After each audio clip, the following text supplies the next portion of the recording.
السلام علیکم ورحمۃ اللہ تعالی وبرکاتہ۔ امید ہے کہ آپ سب خیریت سے ہوں گے۔ محرم الحرام کے حوالے سے جو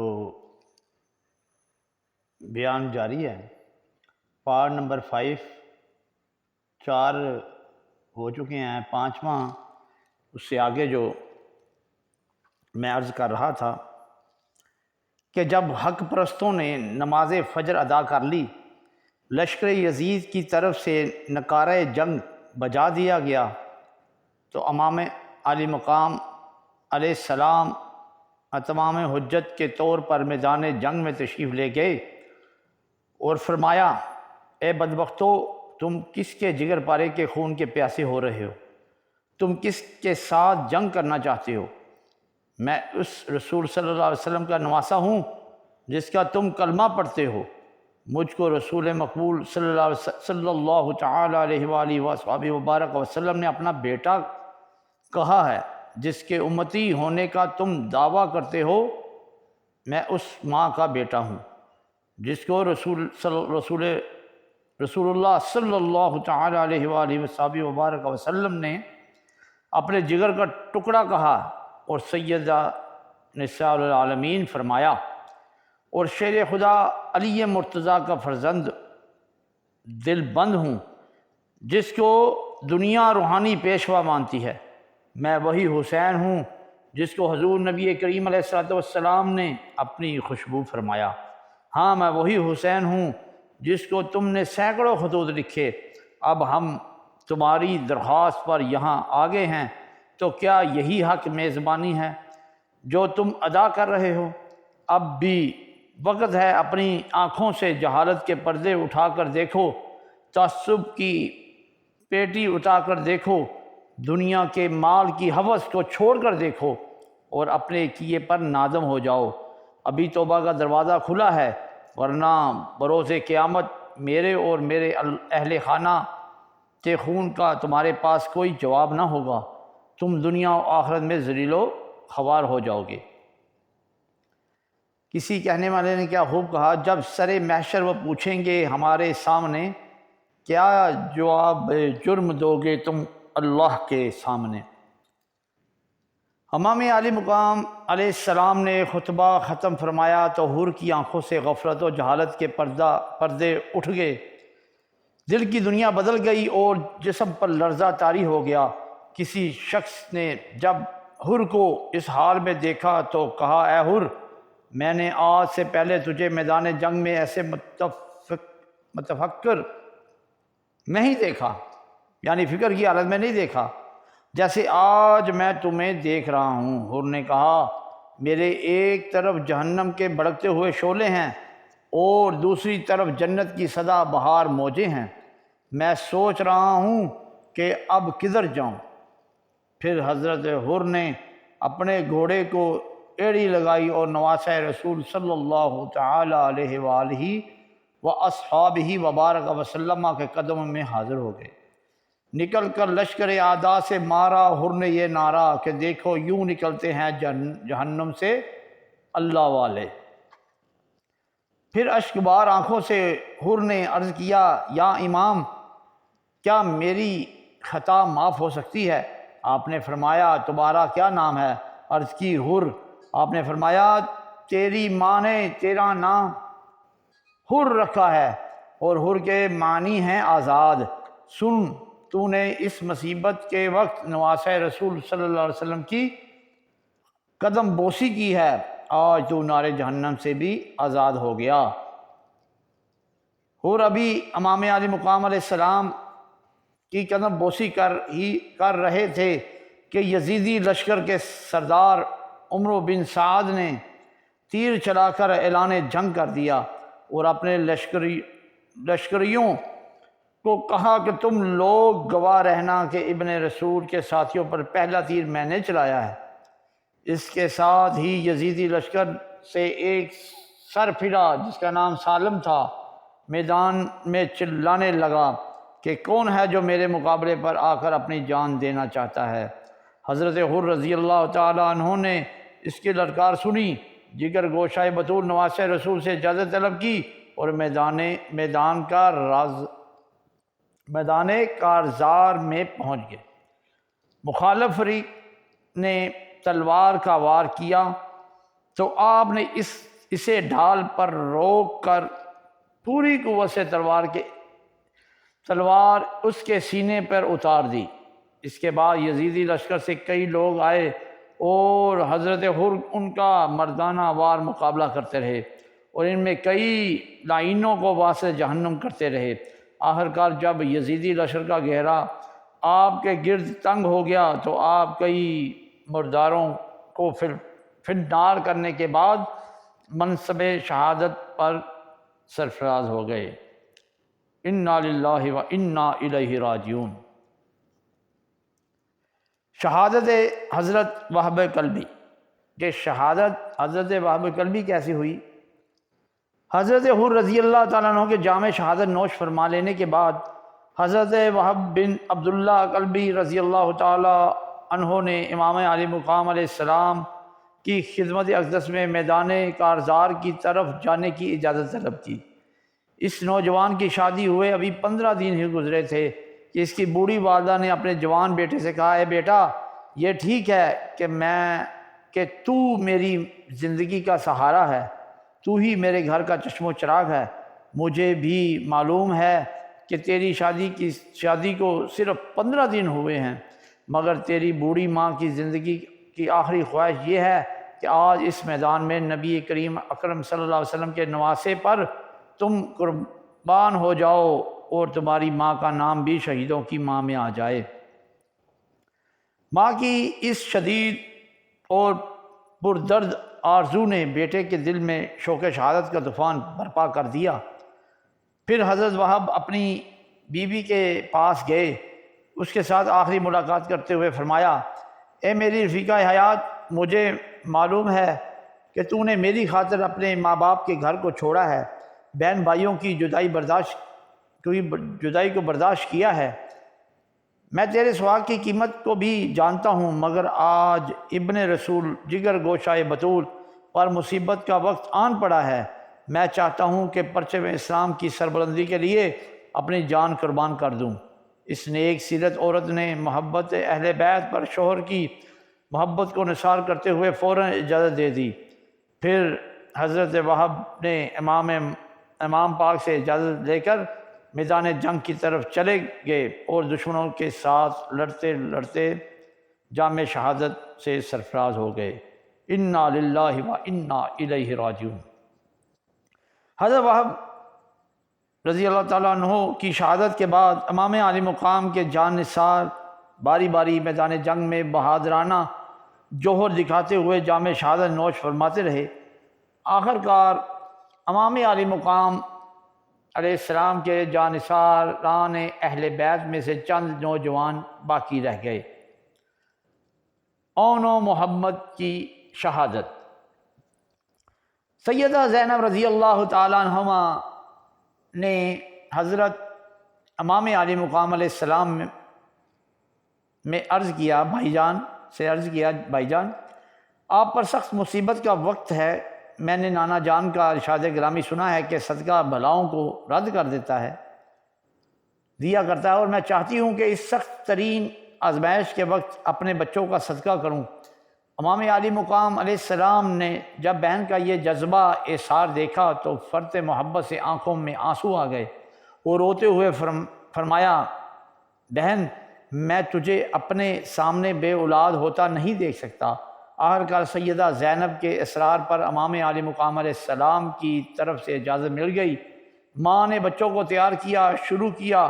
جب شہر بانوں نے تیاری کا یہ منظر دیکھا تو پوچھا، اے زینب، تم کیا کر رہی ہو؟ تو آپ نے جواب دیا، اپنے بچوں کو دولہا بنا رہی ہوں۔ پھر جب شہزادے تیار ہو گئے تو فرمایا، اے میرے شہزادوں، میدان جنگ کی طرف جانے سے پہلے ذرا ماں کے سینے کے ساتھ لگ جاؤ۔ چنانچہ ماں نے اپنے بچوں کو آغوش میں لے کر اپنے ارمانوں پر کس طرح قابو پایا، اسے بیان کرنے کی کسی کو طاقت نہیں ہو سکتی۔ پھر بچوں نے ماں کو آخری سلام کیا اور امام عالی مقام کی قدم بوسی کر کے میدان کارزار کی طرف روانہ ہو گئے۔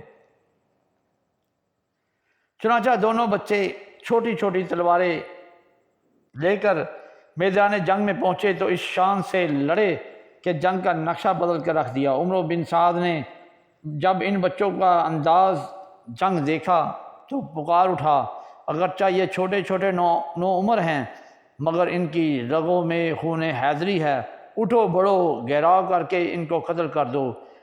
حیدر کرار کے نواسے سیدہ زینب سلام اللہ علیہ کے نور نظر بڑی بہادری سے لڑ رہے تھے۔ قریب تھا کہ عمرو بن سعد کی گردن کاٹ کر اس شقی کا کام تمام کر دیتے۔ تیروں کی بارش ہوئی، تلواروں کی دھاریں چلی، نیزوں کے واروں نے اس حسینی شیروں کو ابدی نیند سلا دیا۔ عمرو بن سعد پکارا، حسین آؤ، اپنے بھانجوں کی لاشوں کو لے جاؤ۔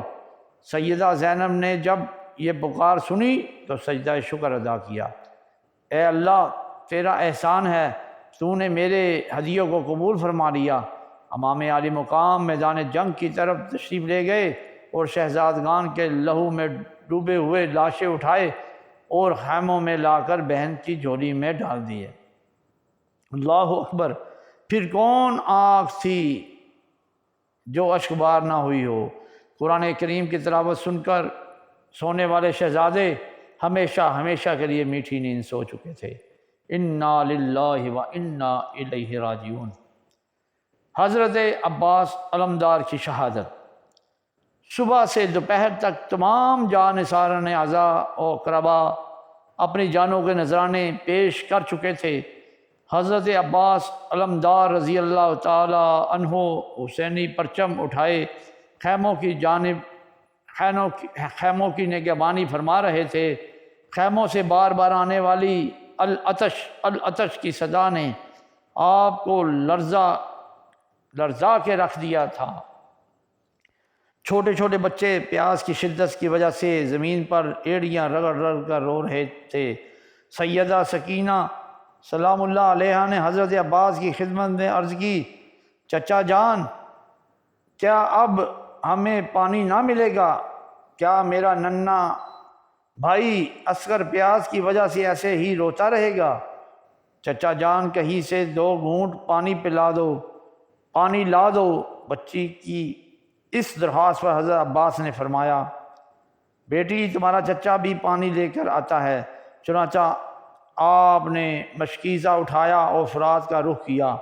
امام عالی مقام علیہ السلام نے فرمایا، اے عباس، تم کدھر جا رہے ہو؟ عرض کی، یا امام، میں پانی لینے کے لیے جا رہا ہوں۔ امام عالی مقام نے فرمایا، اے عباس، تم میرے قافلے کے سپہ سالار ہو، تم میرے لشکر کے علمدار ہو، تم حسینی خیموں کے پہرے دار ہو، تمہارے بعد علم کون اٹھائے گا؟ حضرت عباس نے عرض کیا، حضور یہ ٹھیک ہے، میں علمدار ہوں، مگر وہ فوج کہاں ہے؟ مجھے اجازت دیجیے، حوض کوثر پر میرے سپاہی میرا انتظار کر رہے ہیں۔ اجازت مل گئی تو حضرت عباس نہر فرات کی جانب روانہ ہوئے اور سپاہی یزید کے پاس پہنچے اور اتمام حجت کے لیے فرمایا، اے بے دینوں، اے بے رحم انسانوں، تم نے آل رسول پر پانی بند کر کے درندگی اور ظلم کی حد کر دی ہے۔ تم اس ستم و ظلم کے سبب دنیا و آخرت میں ہمیشہ ہمیشہ کے لیے ذلیل و خوار ہو جاؤ گے۔ ابھی توبہ کا دروازہ کھلا ہے، اپنے کیے پر نادم ہو کر نواسۂ رسول صلی اللہ علیہ وسلم کے قدموں سے لپٹ جاؤ۔ ظالموں نے آپ کی تقریر کا جواب تیروں کی بارش سے دیا۔ حضرت عباس علمدار نے نعرہ تکبیر بلند کیا اور تلوار آبدار لے کر ان پر ٹوٹ پڑے۔ آپ کا حملہ تھا یا قہر خدا جو یزیدیوں پر نازل ہو گیا۔ گھوڑے بدکنے لگے، تلواریں گرنے لگیں، لائنوں کے سر مولی گاجر کی طرح کٹ کٹ کر گرنے لگے۔ آپ ان کا قتل عام کرتے کرتے فرات پر پہنچ گئے۔ نہر فرات سے پانی کا مشکیزہ بھر کے کندھا پر لٹکایا اور ایک چلو میں پانی لے کر پینے کا ارادہ فرمایا تو سکینہ کی پیاس یاد آئی، علی اثر کی خوش زبان اور آؤ فغاں یاد آ گئی، چھوٹے چھوٹے بچوں کے خالی کوزے یاد آ گئے تو پانی واپس فرات میں پھینک دیا۔ پھر آپ نے اپنے گھوڑے جو ہاتھ میں پانی لیا تھا نا انہوں نے چلو میں، وہ پانی مشکیزہ تو بھر لیا انہوں نے، مگر وہ جو ہاتھ میں اپنے پینے کے لیے لیا تھا وہ انہوں نے دوبارہ فرات میں پھینک دیا۔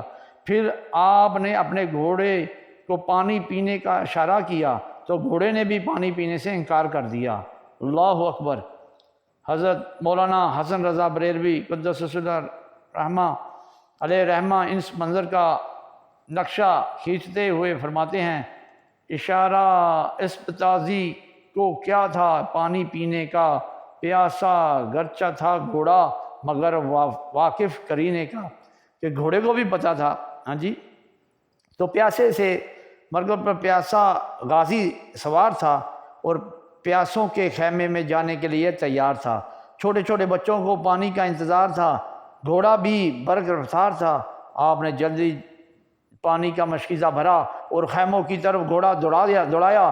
یزیدی لشکر میں شور برپا ہو گیا کہ اگر حضرت عباس پانی کا مشکیزہ لے کر خیموں میں پہنچ گئے تو سپاہ یزید میں سے کوئی بھی زندہ واپس نہ جائے گا، اس کا راستہ روکو، اس کا مشکیزہ چھلنی کر دو۔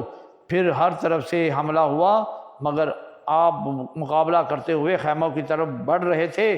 پھر بچوں نے علمدار کو خیموں کی طرف واپس آتے دیکھا تو حضرت سکینہ نے خوش ہو کر بچوں دیکھو وہ میرے چچا جان پانی لے کر آ رہے ہیں۔ سب کی نظریں علم پر لگی ہوئی تھی، ابھی چند لمحے ہی گزرے تھے کہ کیا دیکھتے ہیں کہ دشمنوں کے سپاہ نے مل کر ان پر حملہ کر دیا۔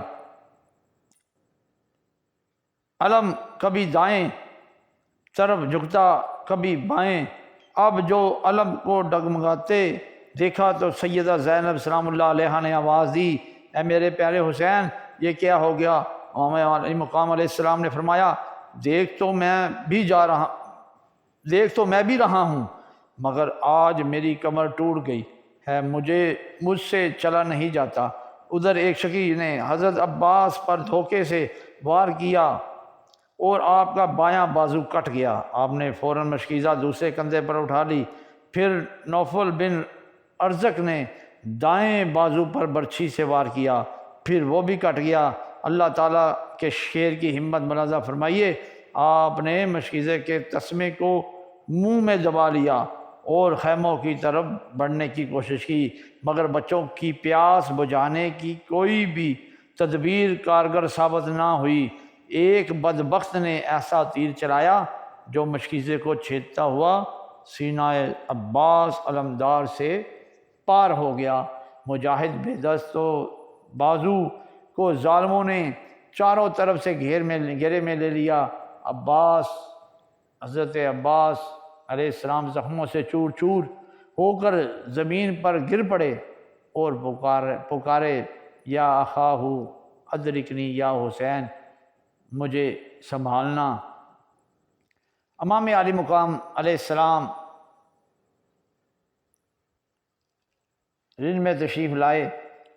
بھائی عباس جو کہ چند سانسوں کا مہمان تھا آنکھ کھولی اور عرض کیا، بھائی جان میری سکینہ سے کہہ دینا کہ وہ مجھے معاف کر دے کہ میں جو اس سے وعدہ کر کے آیا تھا پورا نہ کر سکا۔ پھر آپ کی روح قفس سے انسری سے پرواز ہو گئی۔ انا للہ و انا الیہ راجعون۔ حضرت قاسم علیہ السلام کی شہادت۔ حضرت قاسم رضی اللہ تعالیٰ عنہ کمر بستہ زار و قطار روتے ہوئے جناب امام کے حضور حاضر ہوئے، عرض کی کرنے لگے، اے چچا جان مجھے میدان جہاد میں جانے کی اجازت دے دیں۔ آپ نے حضرت قاسم علیہ السلام کو سینے سے لگایا اور فرمایا، اے جانم اس درد علم میں ایک تو میرے بھائی کی یاد گار ہے، میں کس طرح تجھے اجازت دوں؟ تیری جدائی کا صدمہ مجھ سے کیسے برداشت ہوگا؟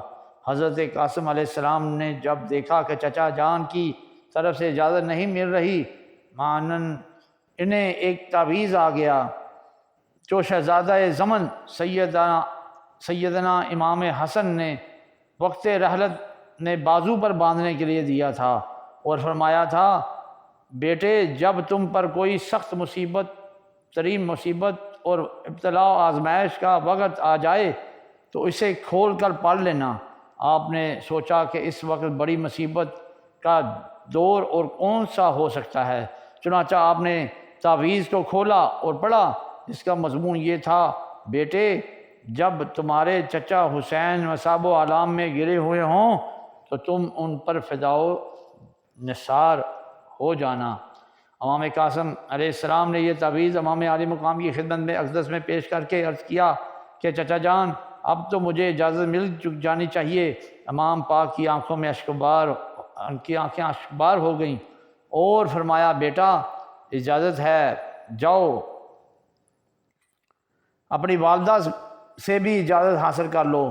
امام قاسم علیہ السلام ماں کی خدمت میں حاضر ہوئے تو آپ کی والدہ نے نور نظر لخت جگر کو دیکھ کر فرمایا بیٹا تم ابھی زندہ ہو، میں تمہاری میت دیکھنا چاہتی ہوں، میرے لال میں تمہارا لاشا دیکھنا چاہتی ہوں۔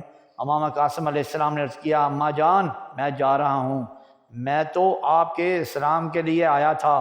قاسم نے بڑے ادب سے سلام کیا، اماں نے بڑے پیار سے رخصت کیا، اور جب قاسم علیہ السلام جانے لگے تو قاسم علیہ السلام کی ماں نے آواز دی بیٹا قاسم علیہ السلام ذرا ٹھہرنا۔ قاسم علیہ السلام واپس آئے تو اسے بی بی زینب سلام اللہ علیہا کے پاس لے گئیں اور عرض کیا اے زینب علیہ السلام میرا بچہ جنگ کرنے جا رہا ہے، اسے اپنے ہاتھ سے دولہا بنا دو۔ سیدہ زینب علیہ السلام نے امام عالی مقام کو بلایا، امام حسین علیہ السلام بیت الشرف میں تشریف لائے تو قاسم علیہ السلام کی ماں نے عرض کی یا امام علیہ السلام میں نے اس کے باپ حسن علیہ السلام کا امامہ بڑی حفاظت سے رکھا ہے، آج میرے قاسم کے سر پر باندھ دو۔ اور پھر سینے سے لگا کر گھوڑے پر سوار کیا، چلے قاسم۔ پھر آپ نے میدان جنگ میں مبارز طلب کیا، مگر کسی کو ہمت نہ تھی کہ جو سامنے آتا۔ آخر کار ابن سعد کہنے لگا اے بہادرو یہ محمدی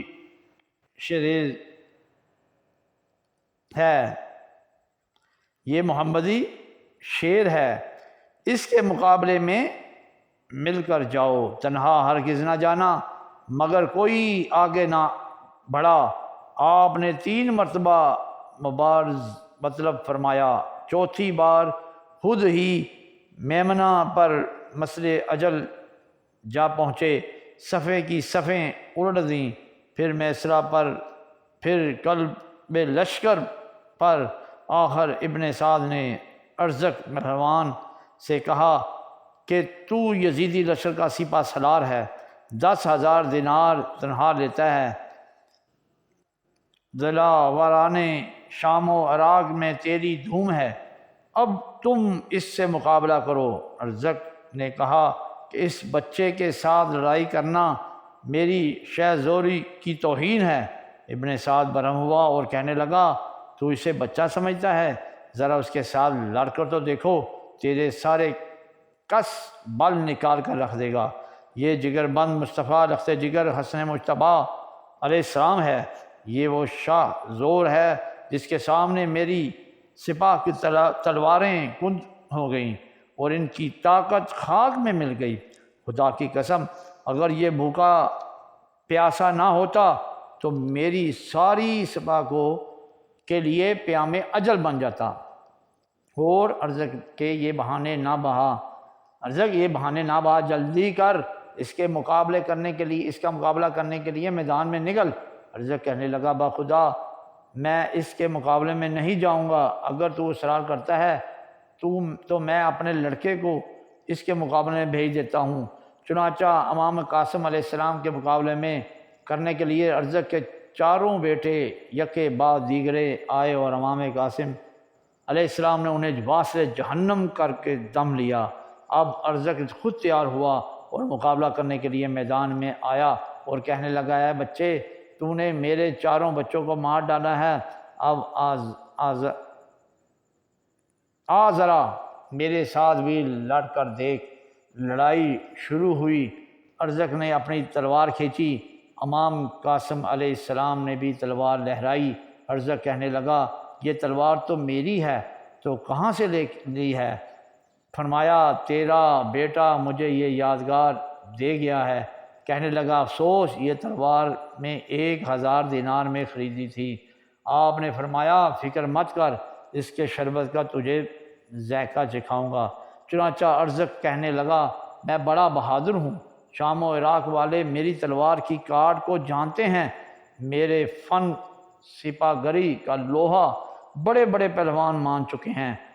آپ نے فرمایا، تو انتہا درجہ کا ناتجربہ کار ہے، گھوڑے کی ٹنگ کا ہوش تک نہیں، تو مجھ سے کیا لڑ سکتا ہے؟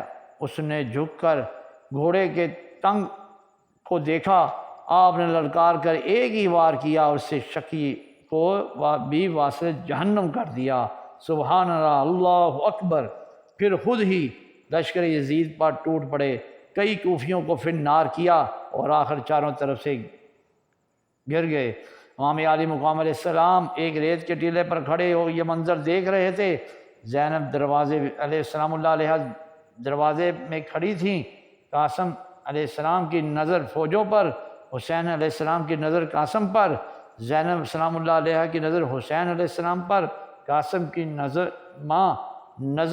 زینب علیہ السلام کے چہرے پر، اور قاسم علیہ السلام کی ماں مسلح پر بیٹھی تھی۔ یہاں سے وہاں تک نظر کا تار بند گیا۔ ابھی چند لمحے گزرے ہوں گے جو قاسم علیہ السلام گھوڑے سے گرے، حسین علیہ السلام ٹیلے سے گرے، زینب دروازے میں گریں، قاسم علیہ السلام کی ماں سجدے میں گریں۔ یا اللہ، تیرا شکر ہے، تو نے میری قربانی قبول کر لی۔ فوج میں نعرے بجنے لگے، خوشی سے اشقیاء نے طبل بجانے شروع کیے۔ ادھر سیدوں کے خیموں میں کوہرام برپا ہوا۔ قاسم علیہ السلام کی اماں جان نے کہا، اے بیویو، رو نہیں، یہ جو طبل بج رہے ہیں میرے بیٹے کی موت کے نہیں، بلکہ باجے والوں کی صدا زیر قنات آتی ہے، کیا لاشا ہے میرے بچے کی بارات آتی ہے۔ قاسم علیہ السلام کی والدہ نے، ماں نے سلام اللہ علیہ نے امام عالی مقام علیہ السلام کی خدمت نے عرض کیا، یا امام علیہ السلام، میرے قاسم علیہ السلام کی لاش لے آؤ، میں ایک مرتبہ اپنی جنتی دولہا کو دیکھنا چاہتی ہوں۔ امام علیہ السلام میدان میں پہنچے۔ قاسم علیہ السلام کے لاشے پر گھوڑے دوڑ رہے تھے، جس میں مطہر ٹکڑے ٹکڑے ہو چکا تھا۔ امام فرماتے ہیں، قاسم بیٹا، مجھے معاف کر دو، میں ذرا دیر میں پہنچا، تیری ماں سے تیری نعش لانے کا وعدہ کر کے آیا ہوں، اب لاشا اٹھانے کے قابل نہیں رہا۔ یہ کہہ کر امام عالی مقام علیہ السلام نے اپنی عبا بچھائی، جس میں مطہر کے ٹکڑے ٹکڑے اٹھا کر عبا میں رکھے اور گٹھری کی طرح باندھ کر خیموں میں لے آئے۔ انا للہ و انا الیہ راجعون۔ علی اکبر علیہ السلام کی